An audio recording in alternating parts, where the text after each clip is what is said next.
challenging doesn't mean fantastically, overwhelmingly amazing. It just means it's a different kind of Masechta. We have, Baruch Hashem, a lot of technical details which we're going to work through together. Rabbi say, here's the Iker. If you want to enjoy Meseches Shevuos, so you can't just learn it with your moach. You have to learn it like we spoke about with your leiv as well. It can't just be with your brain. You have to learn it with your heart. Because as we spoke about yesterday, every single word brings me closer to HaKadosh Baruch Hu. Every single line lifts me up, even if I don't understand every single concept, which in Meretz Hashem, we will understand every single concept. But I'll say, just understand that sometimes, again, the things that you learn with your heart are inspiring no matter what the subject material are. And things that you learn with your heart ultimately, again, are so overwhelmingly inspirational, even if sometimes, again, the particular topical matter doesn't seem to invigorate me spiritually, but deep down, we'll say it awakens everything. This is Meseches Shevuos. I'll just tell you, just by way, actually, we won't do any more introduction. We'll get into the Gemara now. So let's begin the Mishnah. Let's say Shevuos.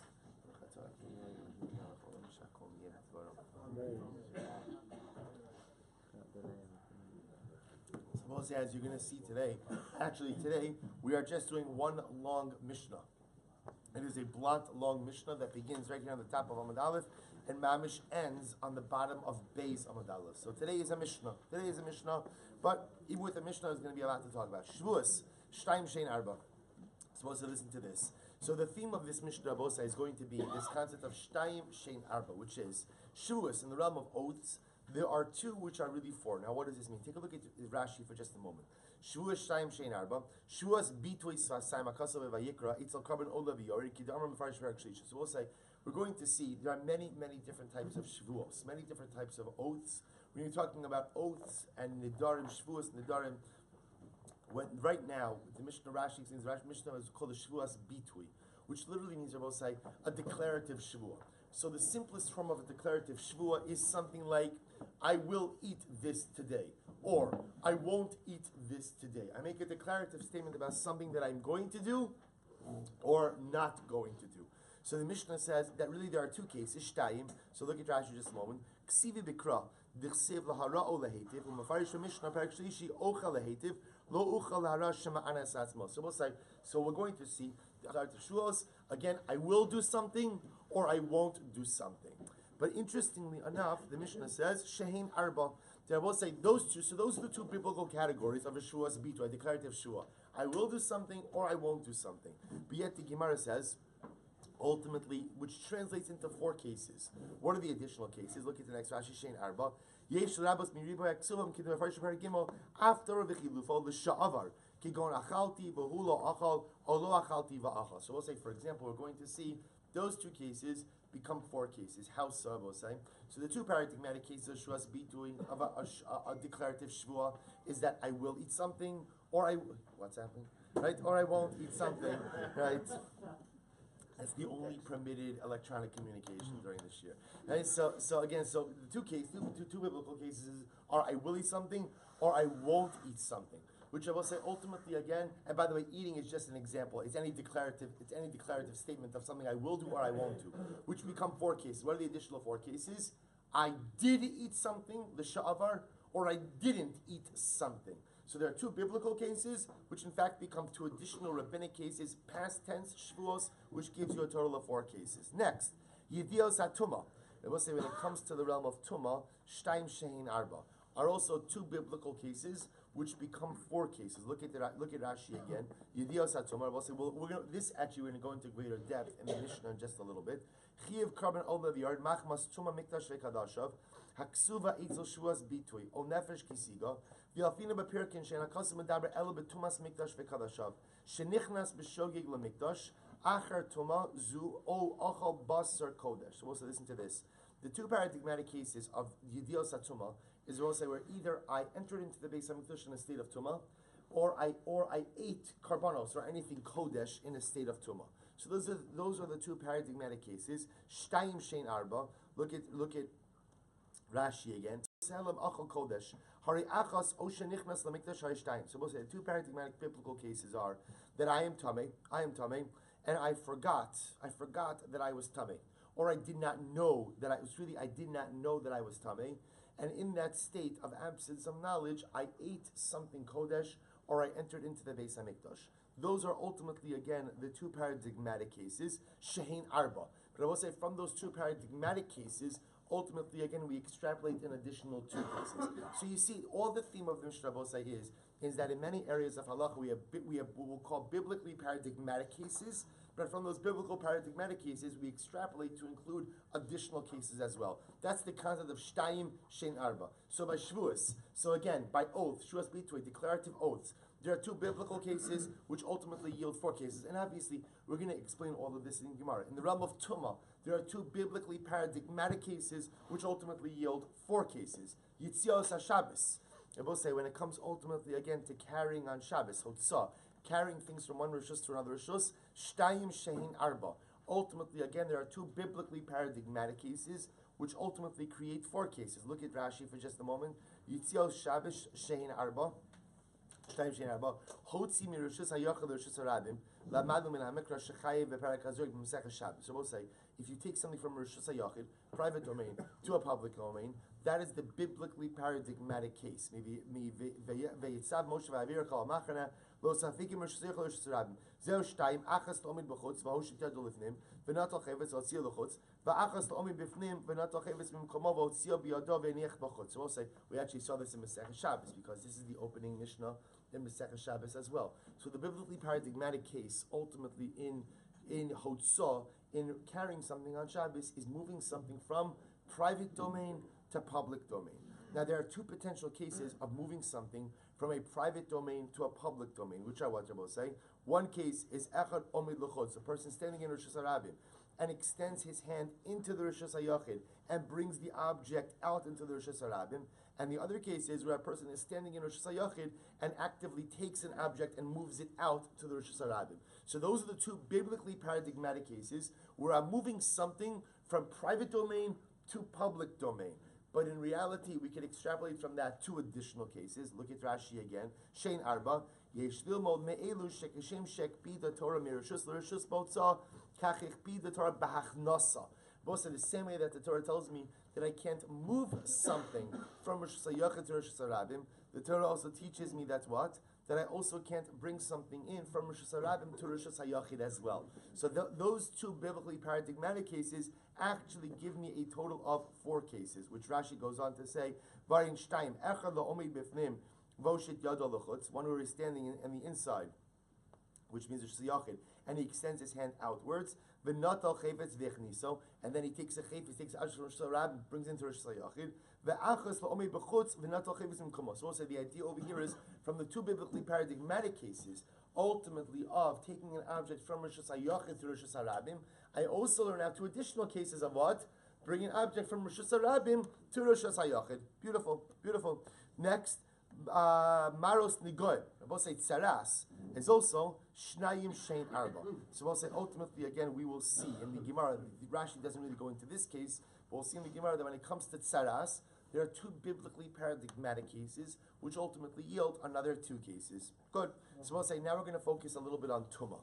But it's exciting. It's exciting Tumah. It's not like the kind of Tumah you're used to, right? This is good Tumah, riveting Tumah. So listen to this. We'll say,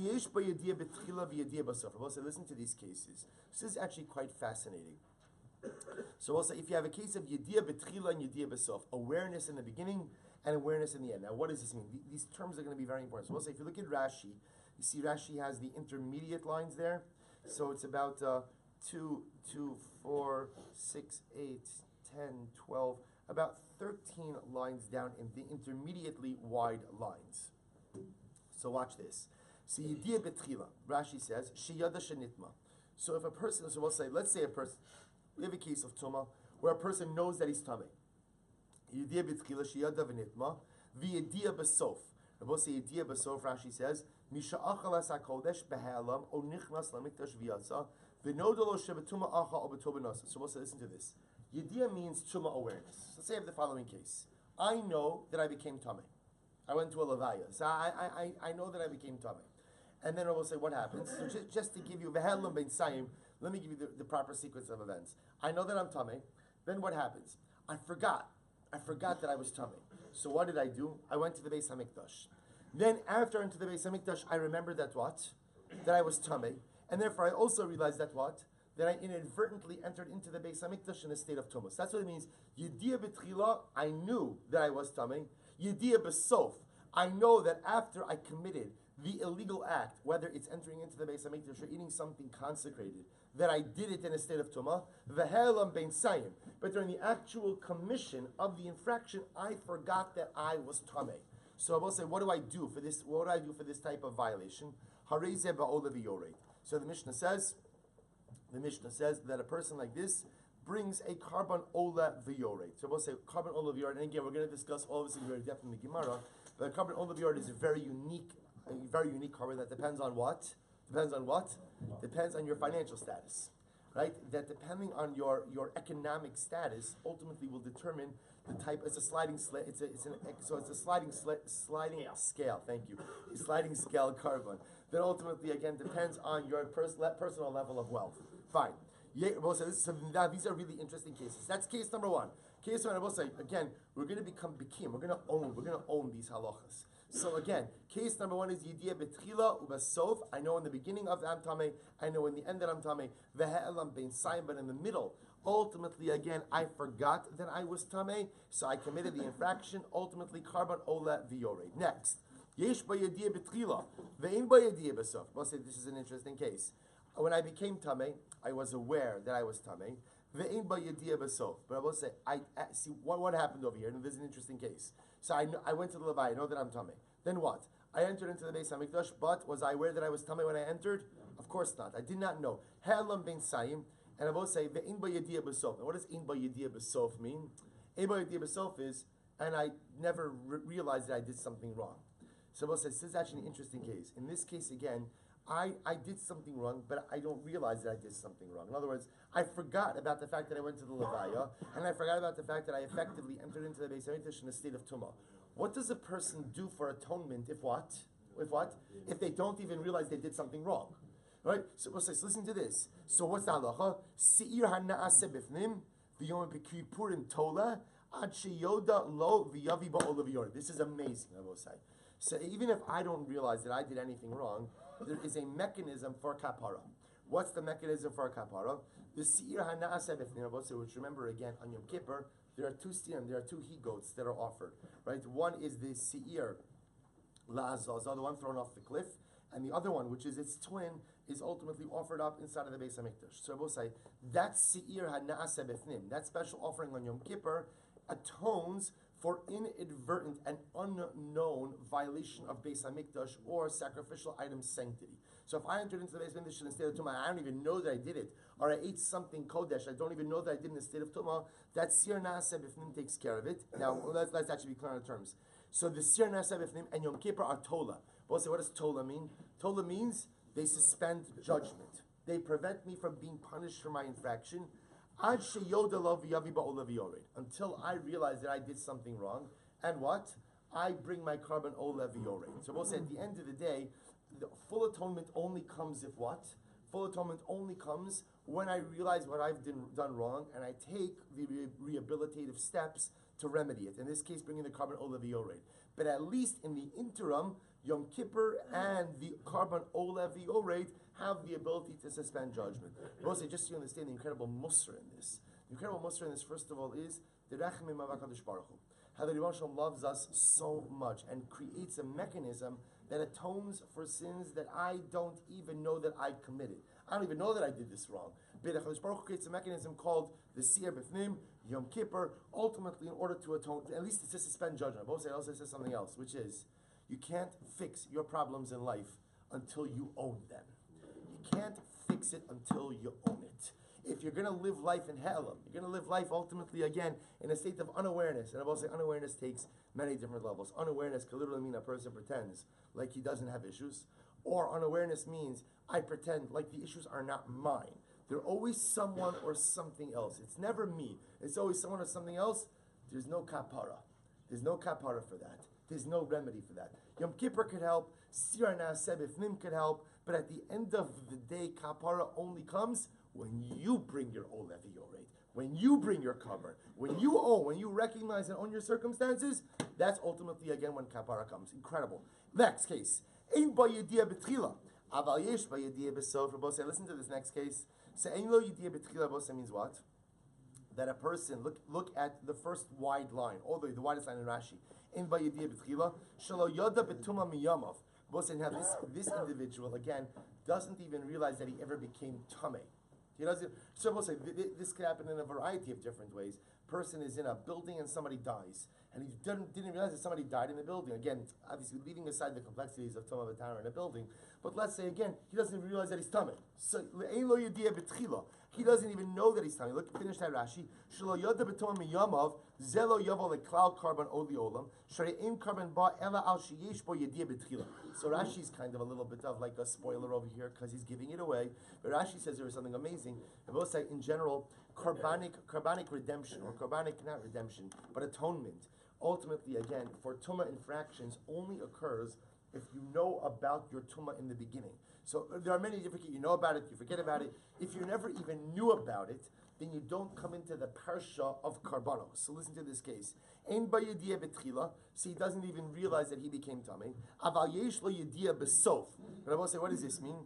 But at the end of the day, he realizes that what? He did become tamei. In other words, after the fact. At the time, I didn't realize I became tamei. Afterwards, I will say now, what does afterwards means? Afterwards means, after what? After I entered into the Beis HaMikdash, or after I ate some kind of sacrificial food, then afterwards I realized that, oh my gosh, I realized I was tummy when I did that. So Rabbi say, what's the kapar in that case? So the halach is Siyar Na'aseh B'chutz Yom Kippur and Mechaper. So Rabbi say, ultimately again, the Siyar Na'aseh B'chutz and Yom Kippur ultimately again are Mechaper for such an atonement. Shene Emar Milvad Chatasa Kippurim.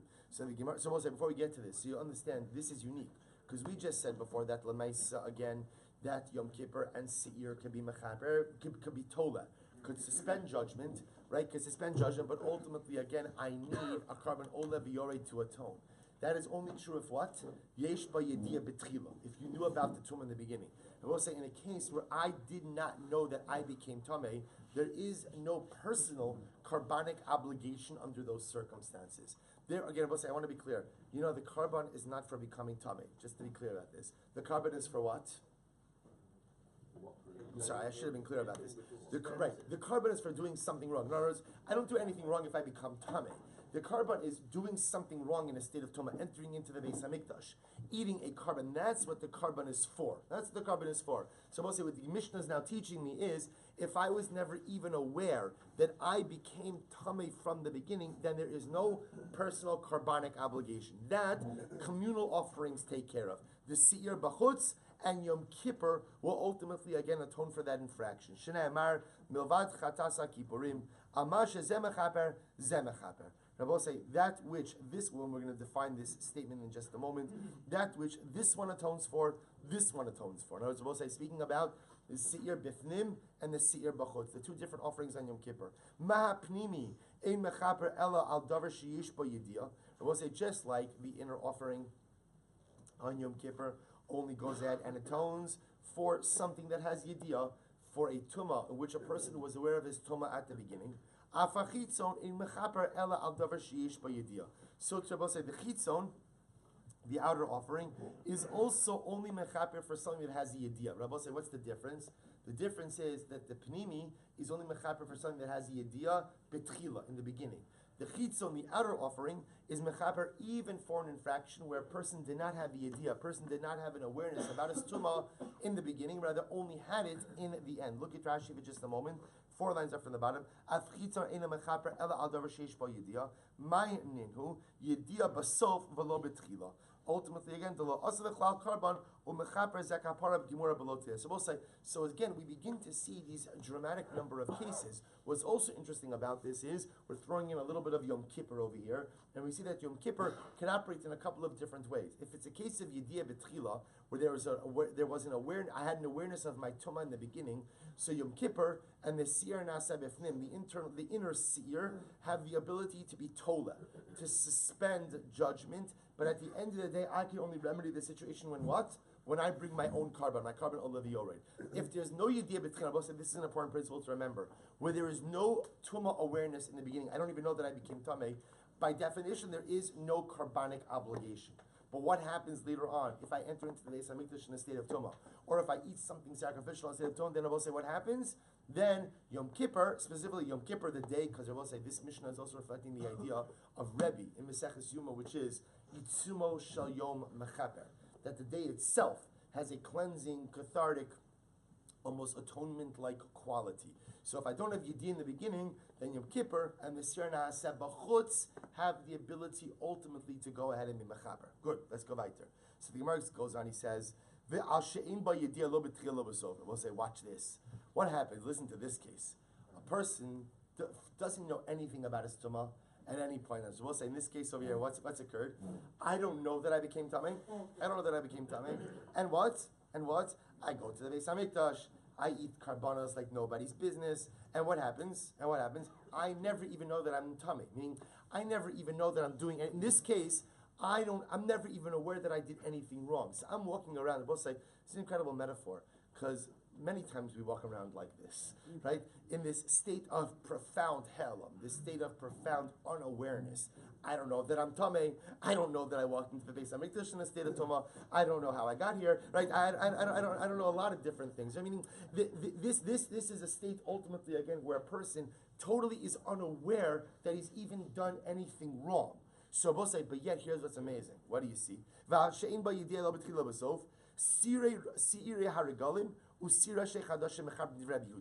says that Rabbi say the offerings, the Seirim of Rosh Chodesh and the Seirim of the Yamim Tovim are mechaper for such an individual. Both say, what do you see from here? You see from here that ignorance is no excuse. That even if I'm totally ignorant, ultimately again of something, there is still a level of liability. Because if I was totally ignorant, if ignorance was an excuse, then what? No kapara should be necessary. The fact that ultimately, again, I need the kapara of the seirim, of the goat offerings of Rosh Chodesh, or the goat offerings of Yom Tiv, and we'll say this goes back to our Makkis days, tells you that ignorance, besides that ignorance is not bliss, that's number one, ignorance also does not come without responsibility. Even in a state of ignorance, I have spiritual responsibility ultimately for what occurs. That's Rabbi Yehuda. Rabbi Shimon Omer, Sira Haragal Mechapram Valo Sira Shechadashim. So I'll say, Rabbi Shimon says that it's only the Seirim of the Regalim, only the Seir offerings, the goat offerings of the Yamim Tovim, are Mechaber for a person, Shein Bayidiyah Betchila Valo Basov, Avalo Sira Shechadashim. I will say for the goats of Rosh Chodesh, those are not Mechaber for this. So new, what do the goat offerings of Rosh Chodesh, what are they mechaper for? We'll say Beis Amud Beis. Beis Amud Beis, we'll take a moment to reflect. Beis Amud Aleph of Shevuos. No? What do you say? Incredible, right? Incredible. Beyond anyone's expectations. I'm just saying, I told you. You look at it and you say, oh, it's nothing like here. Incredible. Absolutely incredible. So Beis Amud Beis. So we'll say, says Rabbi Shimon. So no, the Seir HaRegalim take care of ein bayidiyah betchila, lo ein lo yidiyah betchila ubasof. That's the Seir HaRegalim mechaper. But that's Seir Shechadashim. What do the karbanos of Rosh Chodesh? Shabbos say this. Remember again, the Seir is the chatas, is the sin offering of Rosh Chodesh. Let me take a step back. What is fascinating to see is Shabbos say that some of these days have sin offering wrong. If I've done something inadvertently, then had I done it intentionally, would bring with it a chi of misa, a death penalty. I bring a carbon chatas. Generally, again, carbon chatas is not brought on a communal level, but yet we see that it's brought for people who are never even aware of their tumah. Not aware of the tumah in the beginning, they're not aware of the tumah in the end, they're not aware at all. And in the interim, they commit all of these tumah infractions. So the Seirim, the Chatas offerings of the Regalim and of Rosh Chodesh take care of this. Rabbi Shimon says no. That's Siri Regalim. What does Siri Rosh Chodesh take care of? We'll say Beis Amud Beis, Al Hatar Sha'achal As HaTamei. We'll say it atones for a person who is tahor, who ate ultimately again a sacrificial or consecrated item that is tamei. Take a look at the top Rashi. Al Tar Sha'achal As HaTamei, Adam Tar Sha'achal As HaKodesh Tamei. So we'll say if a person who is tahor consumes kodesh, anything that is sacrificial or consecrated, that is tamei. So we'll say, now that's interesting, because what we have to try to figure out ultimately is what prohibition is that? What prohibition is involved in a tahar person eating something that is tamei? We'll see in the Gemara. Rabbi Meir says, Kol ha-seirim kaparasan shav. So we'll say, so first of all, another fascinating machlokes, which is what? which is what does the Seir of Rosh Chodesh, or what is the Seir of Rosh Chodesh mechaper for, right? What does it atone for? Machlokes ultimately between Rabbi Yehuda and Rabbi Shimon. Rabbi Meir Omer, we'll say first line, Beis and Beis. Rabbi Meir says the following: Kol Seirim kaparas an shava al tumas mikdash v'kadash. Rabbi Meir says that all of the Seirim, all of the goat offerings, have the same atonement power. The same atonement power. We'll say, what do they atone for? They atone for any type of inadvertent, either entrance into the Beis Hamikdash in a state of Tumah, or consumption of sacrificial items in a state of Tumah. Take a look at Rashi again. Third line from the top in Rashi. Kol Seirim kaparas an shava. Kol Seirei musafin bein Sayer hana'aseh b'chutz Yom Kippurim bein shal regalim bein shal Rosh Chadashim kaparas an shava. They will say every single Seir offering has the same atonement capability. Kulam mechaprim al kol bein al she'in ba'yediyah b'tchila v'yesh ba'yediyah lebasov bein al she'in ba'yediyah lo b'tchila. Meron says the Seirim are mechaper for everything.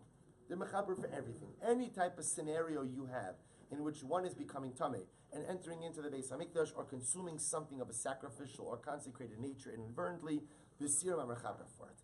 Rabbi Shimon used to say the following: Sirei Rashi Chadashim. So we'll say, now the Gemara Mishnah is going to get into a really fascinating discussion about what different things atone for. So Rabbi Shimon used to say the following: Rabbi Shimon Omer,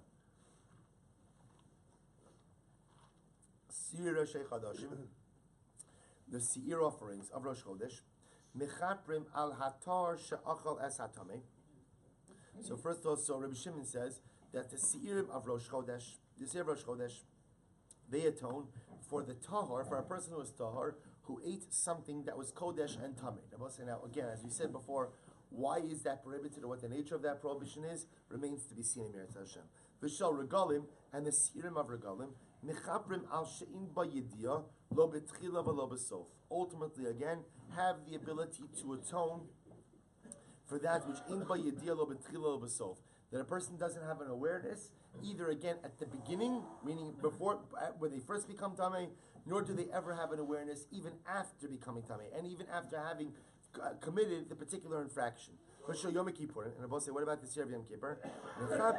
Al she'in ba'yediyah betchila aval yesh ba'yediyah b'sof. I both say in the Seir of Yom Kippur has the ability to atone, ultimately again, al she'in ba'yediyah betchila aval yesh ba'yediyah b'sof. I both say when a person doesn't have an awareness at the beginning, in other words, I don't know that I became tamei, but after the fact, in other words, after I entered into the Beis Hamikdash, or after I consumed the consecrated item, then what?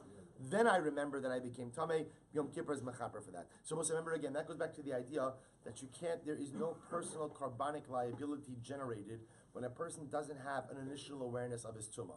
If I'm not aware that I became tamei and I only become aware after the fact, then ultimately again there's no personal carbonic liability. At that point in time, my atonement comes from communal offerings, specifically again from Yom Kippur. Amrulo. So they said to him, Ma'oshi yikrivu zebazeh. Both says this is actually a very interesting case. If you look at Rashi, it's Rashi right across from the Gilyon Hashas. Gilyon Hashas on the left-hand margin. If Rashi is Divrei HaMaschil, Hayir Rabbi Shimon Omer. So if you go 2 lines into that, Rashi, Amrulo, Ma'oshi yikrivu zebazeh. We'll say, now what does that mean? Literally, can these karbanos be offered interchangeably? We'll say, now what does that mean? Listen to this. So listen to this in this case. So, im avad seir shehofer shel Yom Kippurim, v'niskapru ba'achar, v'nimtza zeh beregel o b'rosh chodesh, ma'oshi yakrev l'shem seiro shayom. So, what's an interesting question? So now, essentially what we're saying is the following. Rabbi Shimon was saying, or excuse me, what they were saying ultimately again to Rabbi Shimon was, or, let me say it differently. Rabbi Shimon was saying is there's some level of overlap between these various karbanos. So here's the interesting question. Let's say we had separated a seir for Yom Kippur. We had separated the he-goat for Yom Kippur, and then what happens? It got lost. It got lost. We then went ahead and offered up another animal in its stead. After Yom Kippur, what happens? We find the animal. Can you use that same seir for either, again, let's say Sukkis, the regalim, or for Rosh Chodesh? In other words, I will say, I'm just saying that all of these seir offerings, there's some level of commonality in terms of what they atone for. If you go ahead and you lose the carbon, not supplement, but substitute another one for Yom Kippur, then I find the Yom Kippur one afterwards. Could I use the one that initially was going to be used for Yom Kippur on Rosh Chodesh on the regalim? Amr lahem yikravu. Rav Shimon says yes, you could use it. You could use it. Amr lo Hoil ve'in kaparasan shava. Heich kreven zebazeh. I don't understand. Or consumption of carbonic items, but they atone for different things, right? They atone for different types of infractions. So if they atone for different types of infractions, how can you substitute one for the other? To which Rabbi Shimon said, Amar lahem, kulon ba'in lechaper al tumas mikdash v'kadashav. There's enough of a commonality. So what's the common denominator amongst all of these seirim? They all come to mechaper. They all come to atone for people who entered into the Beis HaMikdash or who consumed karbanos or consecrated items in a state of tumah. That's enough of a commonality, even though, again, it is true that they each atone for something uniquely distinct and uniquely different, but at the end of the day, there's enough of a commonality that you could substitute one animal for the next. Incredible. Rabbi Shimon Yehuda Omer Mishmo. So Rabbi Shimon Yehuda said over in his name, Sir Rashi Chadashim Mechaprim ala tahar sha'achal es hatames. Well, let's listen to this. Rabbi Shimon Ben Yehuda comes along and says the following: that the Sir Rashi Chadashim, the he-goats offered up on Rosh Chodesh, are mechaprin ala tar she'achal es hatame. They are mechaper ultimately, we saw this before, for a ritually pure person, a tar, who consumed either karbanos or consecrated items which are tameh. So we'll say that's Rosh Chodesh. Now, what Rabbi Shimon Yehuda is going to do is he's going to create almost like a pyramid system. So on the bottom of the pyramid, you have the Sirim of Rosh Chodesh. The Sirim of Rosh Chodesh are mechaper for a tahor person who ate something that is tameh. I was saying, now we still don't know what the nature of that prohibition is. Why does that person need atonement? What exactly did he do wrong? We'll see that in the Gemara. But the Lamaisa, again, that's what Sirim of Rosh Chodesh take care of. Mosef Aleim Shar Regalim. So we'll say what's the next level up? The next level up are the Seirim of the Regalim. Right? The Seirim ultimately offered up on the Shalosh Regalim. Shemechaprim al hatar she'achal es hatame. So we'll say, so the Seirim of Regalim are mechaper for someone who is tahar, who consumed something that is tameh. Va'al she'in ba yidia lo betchila v'lo besof. And I will say the Seirim of Regalim have the ability to be mechaper ultimately again for those who do not have yediyah in the beginning or at the end. So we'll say in this case over here, yediyah, meaning I didn't know that I became tameh, and the truth is, at no point in time do I ever realize. I'm sorry? Right, that's case number one, right? And then v'ashein ba yediyah lo betchila v'lo besof. And ultimately, again, I'm sorry if I skipped that. Al tar shachal tameh, if somebody was starting something tameh, v'ashein ba yediyah lo betchila v'lo besof. And I will say that case is, I didn't have an awareness that I became tameh initially, nor do I ever realize that I became tameh. That Rabbi will say ultimately again, and of course, and during that time, I either consumed sacrificial items or I entered into the Beis HaMikdash. So we'll say ultimately again for that type of infraction. So the halach is Siri Haragolim takes care of that atonement. Mosif Aleim Shel Yom Kippur. Rabbi will say the next level up are the Sirim of Yom Kippur. What do they take care of? Al hatar she'achal es hatameh. So furthermore, they also, so we'll say this is where you see that there's a little bit of overlap. Remember again, this is based, this is Rabbi Shimon Yehuda saying in the name ultimately of Rabbi Shimon, or Rabbi Shimon Achai. Right? So ultimately, again, he's saying this over Sefer Moshe. Remember, Rabbi Shimon Achai was the one who said that what? That in reality, there's a lot of interchangeability between the Seirim because all of them come along to atone for Tumas Mikdash V'Kadashim. That's why, again, if you lose the one for Yom Kippur and replace it and then find it afterwards, you can use it for the Regalim for Rosh Chodesh. So this is building on this theme. That's why, again, there's some level of overlap with what they are Mechaper for. So for Yom Kippur, Shemechaper Al Tar Shachal Satame. Yom Kippur will say atones for what? Number one, the Tar Shachal Satame. A person who was tar who consumed something that was ritually impure. That's number one. Va'al She'in Ba Yediyah Lo B'Tchila V'Lo B'Sof. And I will say ultimately it also atones for a person who did not have awareness about his tumah, neither at the beginning nor at any point subsequent. And it also additionally atones for someone who did not have awareness when he became tameh, but ultimately again does have awareness after the fact. So also remember again, as we said before, if I don't have awareness at the beginning, then what? There is no personal carbonic liability, but the Siyar of Yom Kippur is mechaper for me. Amrulo, Maushi Yukavu Zebazeh. So they asked him, we both say same question as before, which is what? What happens? Can you interchange these karbanos? I will say, obviously not intentionally, but like we said before, I set aside the Siyar for Yom Kippur, and what happens? It got lost. I replaced it. After Yom Kippur, I find it. Can I now use that Siyar for Rosh Chodesh, or can I now use that Siyar for one of the Regalim? Amar Lahem, Maushik Vuzeh Bazeh, Amar Lahem Hain. He said yes. Amru Lo Im Kain. Yiyu shal Yom Kippurim krevim b'Roshei Chadashim.